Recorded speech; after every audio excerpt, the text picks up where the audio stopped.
Assalamualaikum warahmatullahi wabarakatuh. Perkenalkan, nama saya Bunga Melisa, saya dari kelas 12/4. Di sini saya akan menjelaskan perjuangan mempertahankan kemerdekaan melalui diplomasi. Yaitu perjuangan Linggarjati adalah perundingan antara Indonesia dan Belanda di Linggarjati, Jawa Barat pada tanggal 10 November 1946 yang menghasilkan persetujuan mengenai status kemerdekaan Indonesia. Delegasi Indonesia diwakili oleh Sultan Syahrir, sedangkan Belanda oleh Jenderal Van Moort. Dan selanjutnya ada naskah hasil perundingan di Linggarjati ditandatangan pemerintah Indonesia dan Belanda pada tanggal 25 Maret 1947. Hasil perjanjian Linggarjati yaitu yang pertama ada Belanda mengakui secara de facto wilayah Republik Indonesia yaitu Jawa, Madura, dan Sumatera. Itu ada agresi militer Belanda.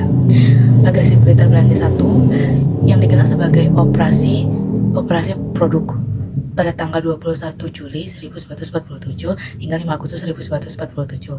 Agresi ini bermulai dari ketegangan antara Belanda dan Indonesia setelah proklamasi kemerdekaan pada tanggal 17 Agustus 1945. Meskipun ada perjanjian Linggarjati pada tahun 1946 yang mengakui kekuasaan de facto Republik Indonesia di Jawa, Sumatera, Madura, Belanda tidak puas. Dia tidak puas dengan perjanjian tersebut dan berusaha menguasai kembali wilayah Indonesia.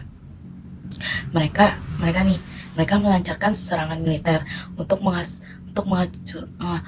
menghancurkan kekuatan Republik dan merebut wilayah-wilayah strategis yang kaya sumber daya alam, terutama di Jawa dan Sumatera. Nah, selain itu ada yang ketiga, ada perjanjian Renville. Perjanjian Renville ini adalah perjanjian antara Indonesia dengan Belanda yang terjadi pada tanggal 8 Desember 1947 sampai tanggal 17 Januari 1948. Perjanjian ini dilaksanakan di atas geladak kapal perang Amerika Serikat USS Renville yang berlabuh di Jakarta. Selanjutnya perundingan ini ditengahi oleh Komisi 3 Negara atau KTN, yaitu Amerika Serikat, Australia, dan Belgia. Delegasi Indonesia dipimpin oleh Amir Syarifuddin, delegasi Belanda dipimpin oleh Abdul Qadir Widyatmojo. Selanjutnya ada hasil perjanjian Renville. Yang pertama itu Belanda hanya mengakui Jawa Tengah, Yogyakarta, dan Sumatera sebagai bagian wilayah Republik Indonesia. Nah, selanjutnya itu yang keempat ada agresi militer Belanda 3, juga dikenal sebagai Operasi Gagak, terjadi pada 19 Desember 1948, berawal dari ketidakpuasan Belanda terhadap hasil perjanjian Renville 1948 dan kegagalan diplomasi dalam menyelesaikan konflik. Belanda berusaha menghancurkan kekuatan militer Republik Indonesia dan merebut wilayah-wilayah yang masih dikuasai Indonesia. Pada serangan ini, Belanda berhasil menduduki ibu kota Yogyakarta dan menangkap beberapa pemimpin Republik Indonesia, termasuk Soekarno dan Hatta, dengan harapan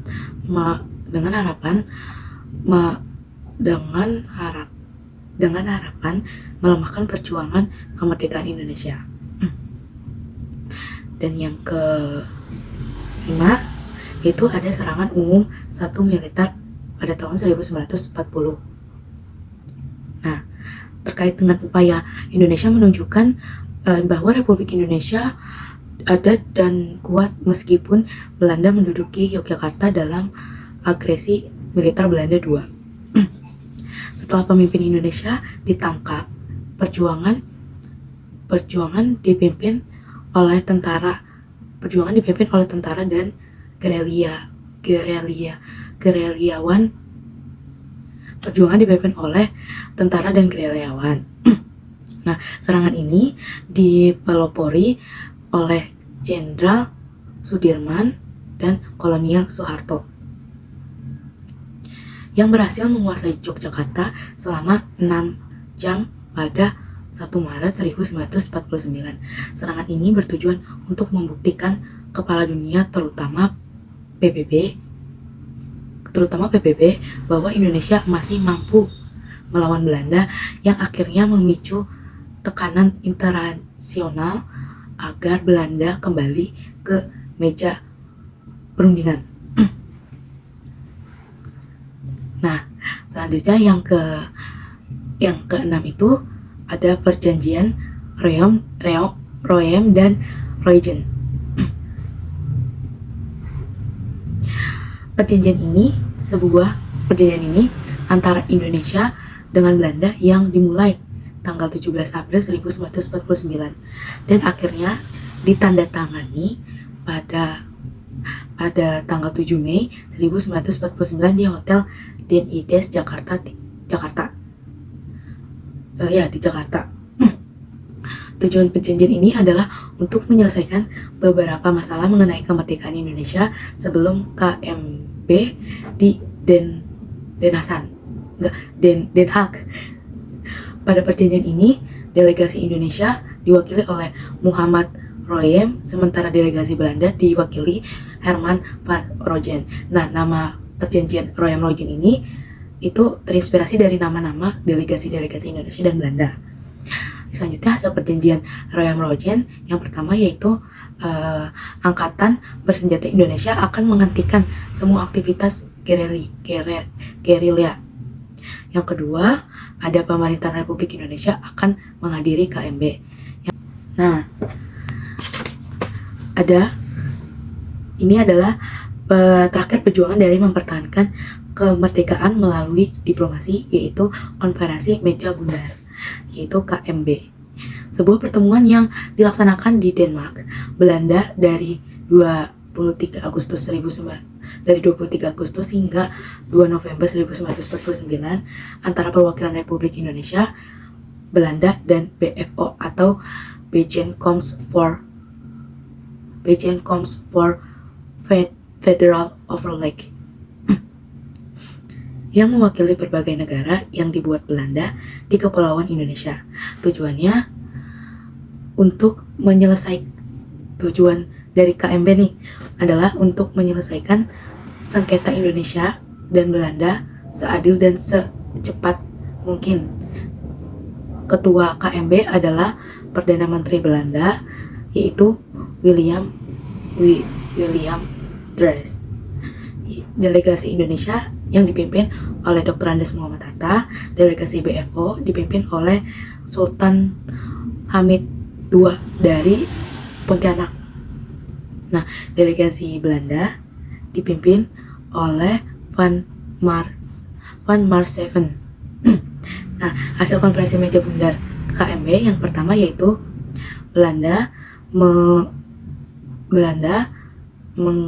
mengakui RIS sebagai negara merdeka dan berdaulat. Yang kedua yaitu status Irian Barat diselesaikan dalam waktu setahun sesudah pengakuan kedaulatan. Dan yang ketiga yaitu akan dibentuknya UNI atau Uni Indonesia Belanda. Oke, sekian penjelasan dari saya dari perjuangan mempertahankan kemerdekaan melalui diplomasi. Jika ada kurang atau kata-kata yang kurang berkenan, mohon dimaafkan. Wassalamualaikum warahmatullahi wabarakatuh.